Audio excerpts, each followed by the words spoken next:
Damos comienzo a un nuevo comentario bíblico expositivo. Servidores de Dios. Quien te habla es Manuel Cornejo.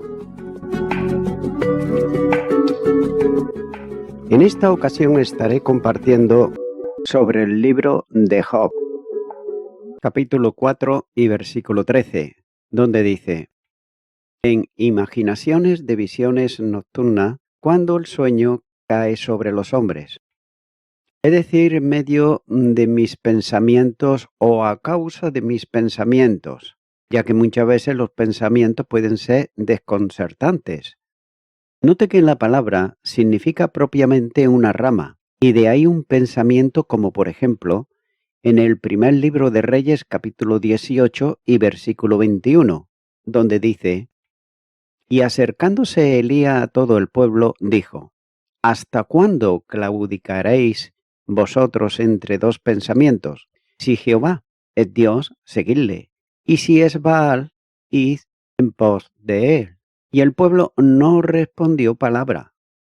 Por tanto, de esta manera parecida, se encontraba también Israel en cuanto a sus pensamientos, que procede de la mente como las ramas de un árbol, ya que el pensamiento es confuso, que se enreda como las ramas de un árbol.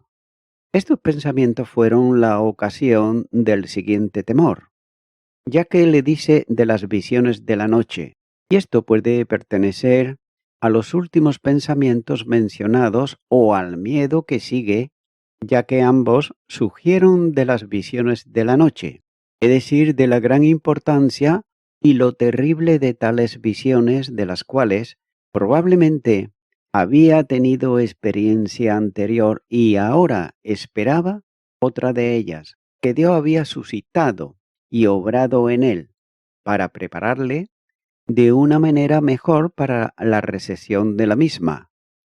Las visiones diferían de los sueños aquí, en que Dios impartió su mente a un hombre en sueños cuando estaba dormido, pero en visiones cuando estaba despierto.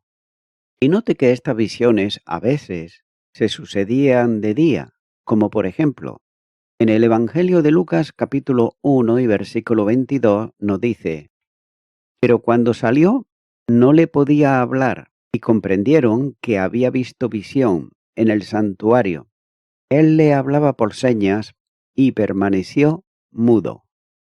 Pero más frecuentemente también es de noche, de donde leemos de visiones de la noche, como por ejemplo en Génesis capítulo 46 versículo 2, donde dice: y habló Dios a Israel en visiones de noche y dijo: Jacob, Jacob. Y él respondió: heme aquí.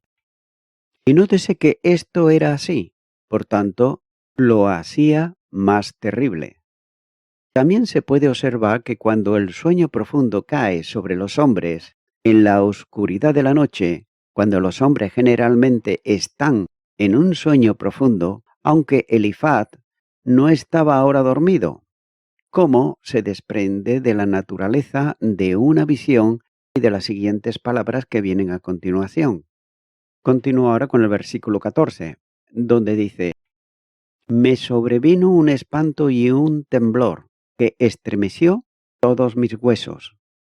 Cuando está diciendo me sobrevino un espanto y un temblor, el hebreo es muy poético. A saber, el temor me llamó. Job se expresa en un lenguaje similar, por ejemplo, en Job capítulo 17, versículo 14, donde dice: a la corrupción he dicho, mi padre eres tú; a los gusanos, mi madre y mi hermana. La palabra he dicho, en hebreo literalmente, es llamado a la corrupción. Así también, por ejemplo, en Jeremías capítulo 30 y versículo 5 dice: porque así ha dicho Jehová, hemos oído voz de temblor, de espanto y no de paz. Así como en un poema todo está o debería de estar vivo, el miedo aquí note que se representa como una persona que se acerca a Elifaz y le habla y lo arresta como un oficial de justicia. Ahora bien, note que él dice que hizo temblar todos mis huesos, lo cual lo afectó de tal grado que su mente y su cuerpo perdieron todo el poder y además sus huesos se estremecieron y temblaron. Así pues, debería parecer que, antes de que escuchara o viera algo, se apoderó de él este terror. Continuar con el versículo 15, donde dice: Y al pasar un espíritu por delante de mí, hizo que se erizara el pelo de mi cuerpo. Dice que el espíritu pasó delante de mi rostro. Es vano, por otro lado, argumentar a partir de este pasaje que las esencias espirituales son susceptibles de ser vistas por el ojo corporal, porque, en primer lugar, el lenguaje es muy figurativo y también poético, y porque, en segundo lugar, todos entienden que una manifestación espiritual puede ser hecho solo para el espíritu. La noción, pues, de ver un espíritu es absurda en sí misma, ya que implica la idea de ver lo invisible, pero es concebible que las percepciones del espíritu interior puedan ser tan vividas como para asumir el carácter de manifestaciones externas. Continúa ahora con el versículo 16, donde dice: Paróse delante de mis ojos un fantasma, cuyo rostro yo no conocí, y quedó. Oí que decía. Está diciendo que se detuvo, aunque pasó por su lado, y no desapareció ni se desvaneció de inmediato, sino que se detuvo como si tuviera algún asunto con él y se dispusiera a dirigirse a él, ya que está diciendo, pero no pude discernir la forma del mismo. Es decir, exactamente y distintamente como para saber qué o quién era. Una imagen estaba ante mis ojos, de manera que está diciendo que sus ojos no podían ser engañados, ya que estoy completamente satisfecho de que hubo una imagen que se me mostró visiblemente, y por tanto hubo silencio. El espíritu, con minúscula, permaneció inmóvil. Todas las demás personas y cosas a mi alrededor estaban completamente en silencio, y también contuve la voz y la respiración tanto como pude, para poder oír exactamente lo que percibía que el espíritu estaba a punto de decirme. Nótese por otro lado que el hebreo es silencio y una voz escuché. Por otro lado, la traducción de obligat del verbo es el siguiente cuando dice: de hecho se detuvo, pero no conocía su forma. La apariencia desapareció ante mis ojos, pero escuché una voz. Continúo ahora con el versículo 17, donde dice: ¿será el hombre más justo que Dios? ¿Será el varón más limpio que el que lo hizo? Nótese que el sentido es: tú, oh Job, acusas presuntuosamente a Dios por tratarte con dureza e injusticia, por enviarte al mundo en condiciones tan duras y por castigar a todos los hombres inocentes y justos con una severidad tan incomparable, pero considera las cosas con calma dentro de ti mismo. Ya que si Dios y tú venís a un juicio ante cualquier juez igual, ¿puede pensar que saldrás justificado y el gran Dios será condenado? Nótese que ningún justo castigará a otro sin causa, o más de lo que merece, y por tanto, si Dios hace así contigo, como tus palabras implican, es menos justo que un hombre, lo cual es blasfemo y absurdo de imaginar. Sigue diciendo, ser más limpio que el que lo hizo. Un hombre grande y poderoso, como significa esta palabra, un hombre eminente por su sabiduría, o justicia o poder o cualquier otra perfección, tal como tú mismo o los demás creen que eres, quien por lo tanto podría esperar más favor que un hombre miserable y despreciable, que significa la palabra, por otro lado, enoch, usada en la primera rama, y así que anticipa esta objeción que Job podría hacer, ya que le dice ser más puro que su hacedor. Nótese por otro lado que es un argumento incontestable contra Job. Él le hizo, y eso para sí mismo y para su propia gloria, y por lo tanto tiene un derecho incuestionable de tratar contigo y disponer de ti, ya que eres obra de sus manos. Isaías capítulo 45 y versículo 9 dice: Ay del que pleitea con su hacedor, el tiesto con los tiestos de la tierra. Dirá el barro al que lo labra: ¿qué haces? ¿O tu obra no tienes manos?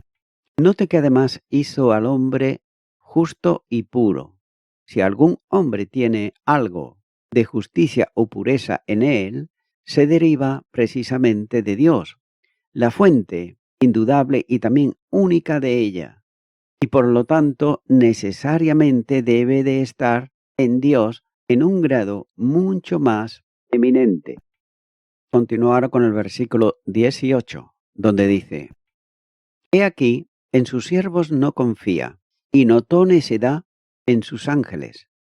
Cuando está diciendo aquí en sus siervos no confía, generalmente se entiende que este versículo se refiere a la caída de los ángeles, porque hubo alguno de esos seres celestiales que no guardaron su primer estado, no perseveraron hasta el final de su prueba, y por lo tanto cayeron con condenación y están reservados en prisiones de oscuridad hasta el juicio del gran día. Judas, capítulo 1, versículo 6. Se dice también que no confía en ellos.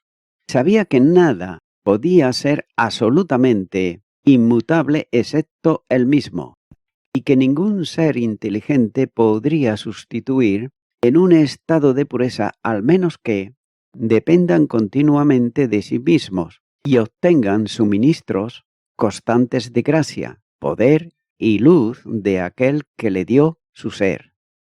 También dice este versículo: y notó necedad en sus ángeles.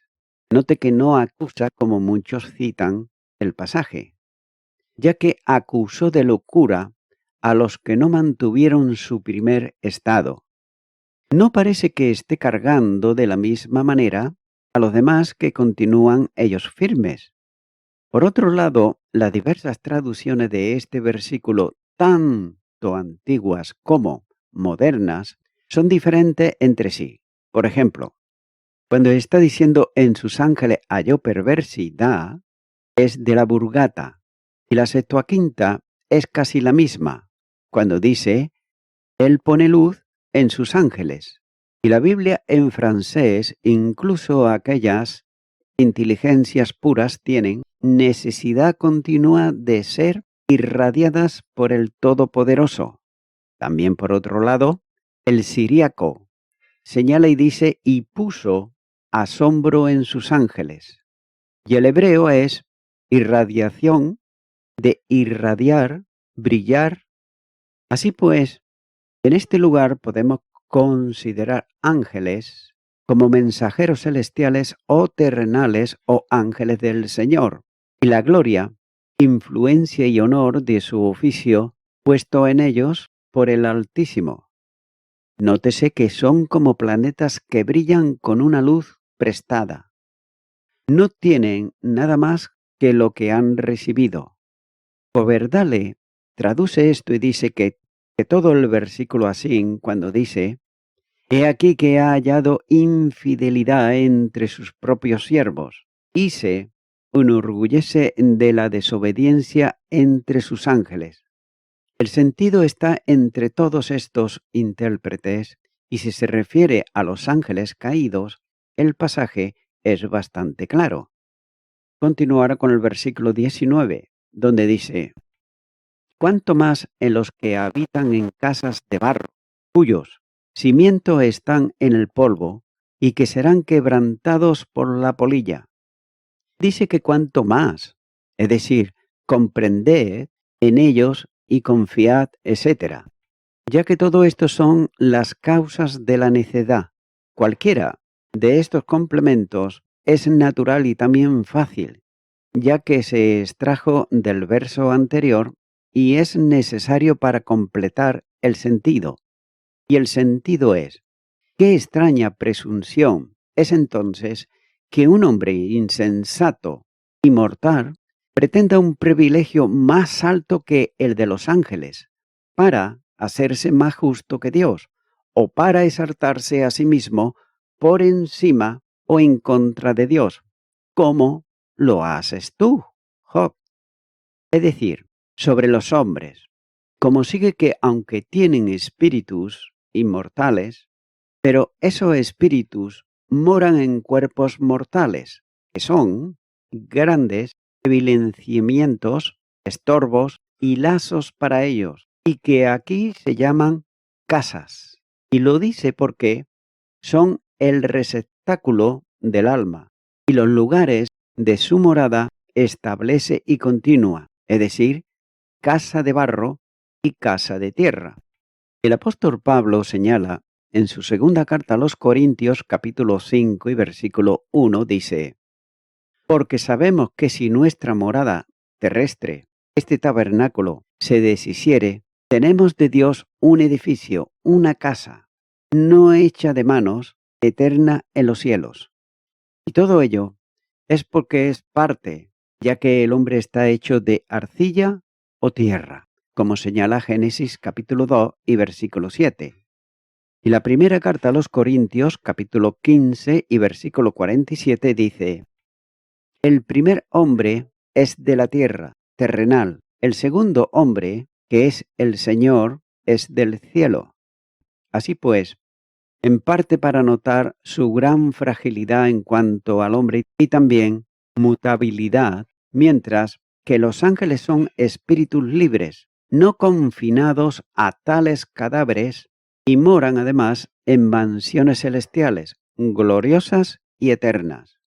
Sigue diciendo que cuyo fundamento está en el polvo, es decir, cuyos mismos cimientos, no menos que el resto del edificio, son en sí el polvo, quienes como moran en el polvo y también en el barro, así tuvieron su fundamento, es decir, su origen en él, y deben de volver a él.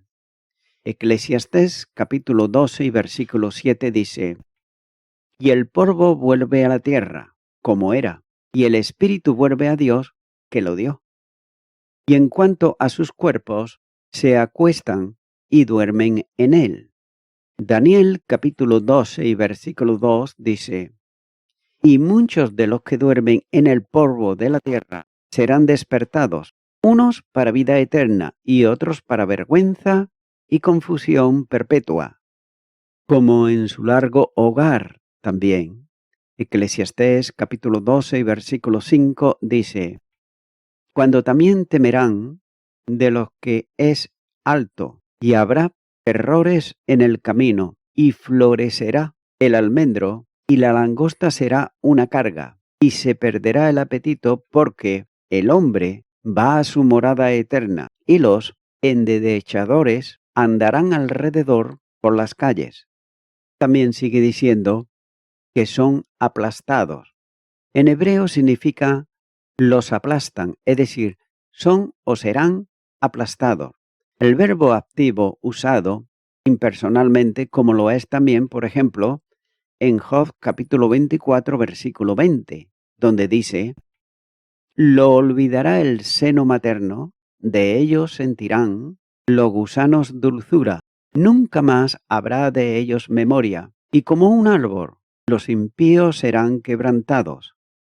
También señala este versículo antes de que se aplaste la polilla, es decir, antes de que se aplaste una polilla, lo que se hace fácilmente con un toque suave del dedo. Note que es una expresión hiperbólica. Así que la palabra hebrea, que comúnmente significa lugar, aquí indica tiempo, como también se usa en Génesis capítulo 31, o de la cara o de la apariencia de una polilla.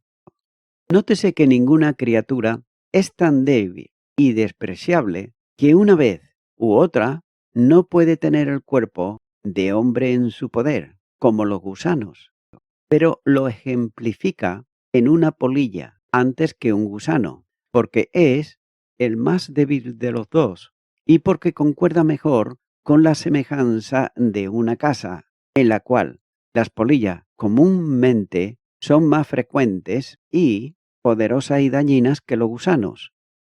Como pues puede pensar, oh Job, en contender con tu hacedor que debes convertirte en presa de criaturas tan pequeñas e impotentes.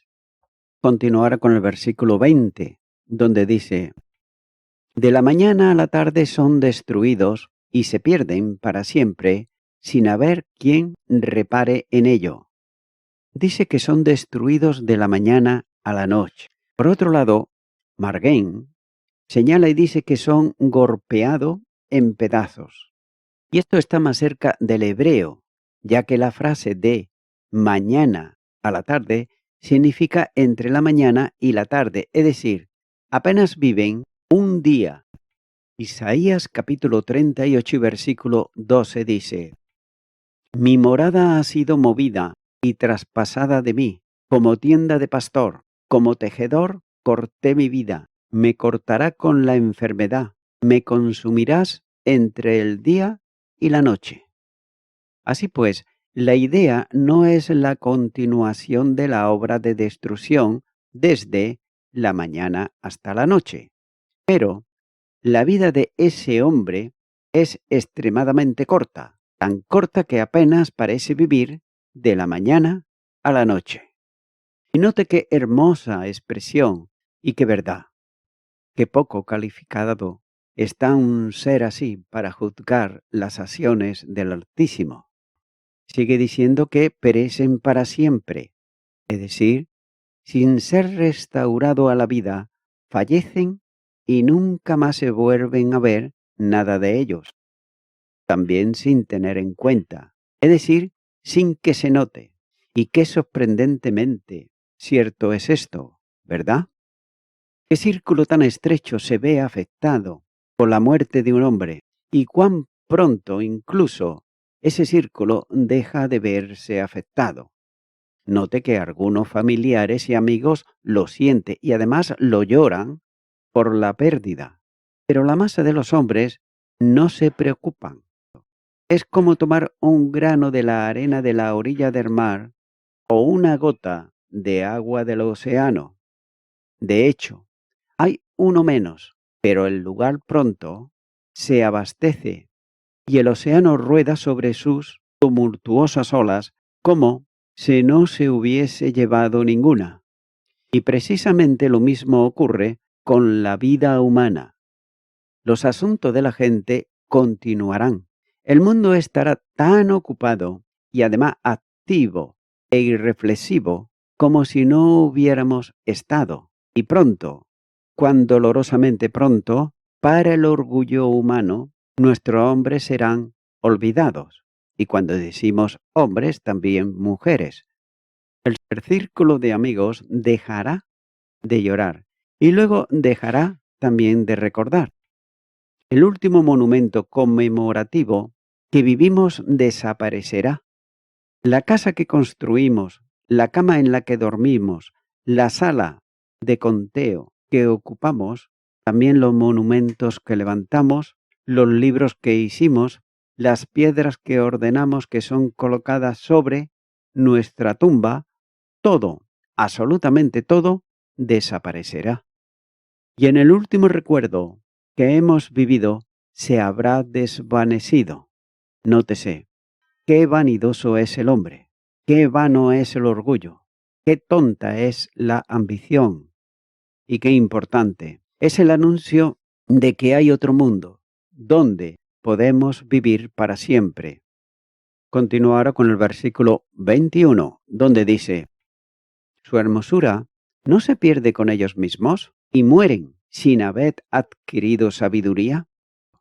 Todo lo que es realmente o según la estimación común excelente en los hombres, todos sus logros naturales, morales y civiles, como alta cuna, grandes riquezas, poder y sabiduría, estos están tan lejos de preservar a los hombres de perecer como uno pensaría que debieran hacerlo, que perecen ellos mismos junto con aquellas cosas de barro en las que se alojan, ya que lo que está en ellos se va, es decir, muere y perece, ya que esta frase se usa a menudo como por ejemplo en Génesis capítulo 15 y versículo 15, donde dice: y tú vendrás a tu madre en paz y serás sepultado en buena vejez.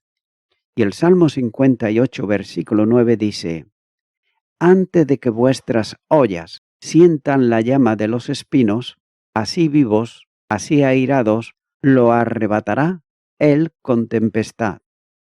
Y como se usa a menudo también, cuando dice ellos, no le sobrevive, sin sabiduría, o como puede verse también, como tontos. Los sabios y los necios mueren por igual. Note esto. Eclesiastés capítulo 2, versículo 16 dice: porque ni del sabio ni del necio habrá memoria para siempre, pues en los días venideros ya todo será olvidado y también morirá el sabio como el necio. Note que tampoco llegan a la sabiduría perfecta, es decir, a la sabiduría que el hombre una vez tuvo, y mucho menos a la sabiduría que está en Dios, que Job concibe que tiene. De lo contrario, no censuraría tan audazmente los consejos y obras de Dios como injustos o irrazonables, porque su humana y estrecha capacidad no puede comprenderlos completamente. Además, así como la necedad suele sustituir a la injusticia y a la maldad, así la sabiduría se sustituye por la justicia y la bondad, lo cual es tan conocido que no hace falta probarlo. Y así, por sabiduría aquí puede entenderse esa perfecta justicia y pureza que Job se arrogaba a sí mismo y que Elifaz aquí está negando a todos los hombres. Y voy concluyendo con esto. Nótese que es tan fácil dar una verdad que no es oportuna al caso y que no es algo práctico para la necesidad de uno, ya que no llega en realidad a alcanzar el lugar donde uno actúa, donde uno trabaja, y allí es donde nosotros necesitamos precisamente las verdades para nuestra vida en el día de hoy, ya que no simplemente cualquier verdad, sino la verdad que satisface la necesidad que satisface al alma. Amigo y amiga oyente, el Evangelio de Mateo capítulo 22 versículo 16 nos dice: y le enviaron los discípulos de ellos con los herodianos diciendo: Maestro, sabemos que eres hombre amante de la verdad y que enseñas con verdad el camino de Dios y que no te cuidas de nadie, porque no miras la apariencia de los hombres. Y también el Evangelio de Juan, capítulo 8 y versículo 32, dice: y conoceréis la verdad y la verdad os hará libres. Amigo y amiga oyente, Jesús es la verdad. Él es el camino al Padre eterno.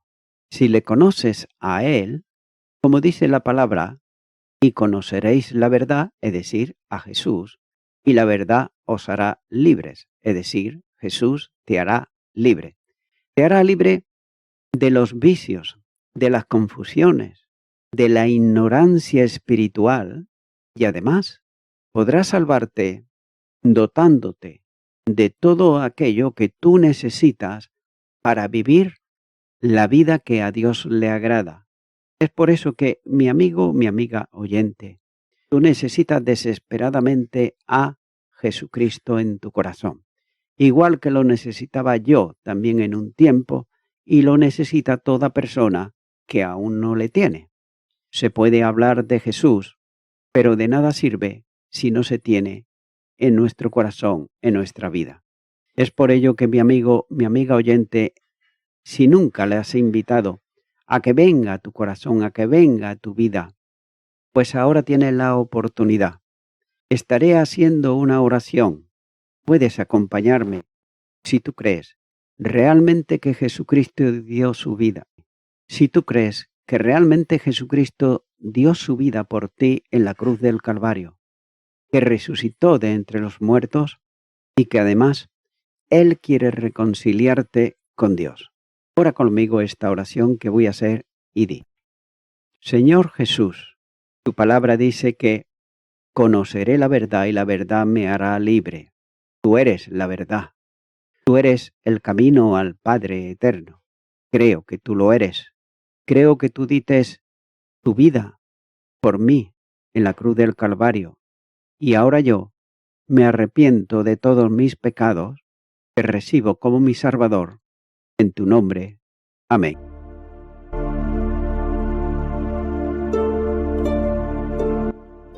Amigo y amiga oyente, si tú has hecho esta oración de corazón, te recomiendo que comiences a orar a Dios, en primer lugar, en el nombre del Señor Jesucristo. Orar a Dios no es rezar, sino que es hablar con una persona. También te recomiendo que leas la palabra de Dios y lo hagas a diario. Comienza, por ejemplo, con el Nuevo Testamento.